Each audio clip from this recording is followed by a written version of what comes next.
Welcome back to my channel. And నేను Friday voting రిజల్ట్తో అయితే ఇప్పుడు మీ ముందుకు వచ్చేసాను.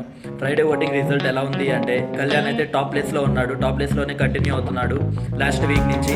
అండ్ సెకండ్ ప్లేస్లో అయితే తనుజ ఉంది. తనుజకి కళ్యాణ్కి పెద్ద డిఫరెన్స్ అయితే ఏమీ లేదు, ఓన్లీ 1% అయితే డిఫరెన్స్ ఉంది. లైక్ కళ్యాణ్కి అయితే 32% ఓటింగ్ అయితే జరుగుతుంది అండ్ తనుజకు వచ్చేసి 31% ఓటింగ్ జరుగుతుంది. వీళ్ళిద్దరిలో ఎవరొకరు విన్ అయ్యే ఛాన్స్ ఉంది మ్యాక్సిమం. అండ్ నెంబర్ 3లో వచ్చేసి ఇమాన్యువల్ ఉన్నాడు. ఇమాన్యువల్కి అయితే చాలా తక్కువ ఓటింగ్ జరుగుతుందని చెప్పుకోవాలి. లైక్ తనకి మాత్రం ఓన్లీ 20% ఓటింగ్ అయితే జరుగుతుంది.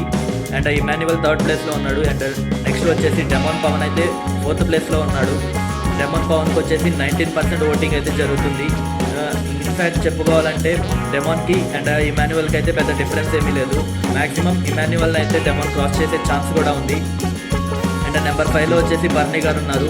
అండ్ నెంబర్ 6లో వచ్చేసి సుమన్ ఉన్నారు. వీళ్ళిద్దరికి కూడా పెద్ద డిఫరెన్స్ అయితే ఏమీ లేదు, కానీ వీళ్ళిద్దరూ డేంజర్ జోన్లో అయితే ఉన్నారు.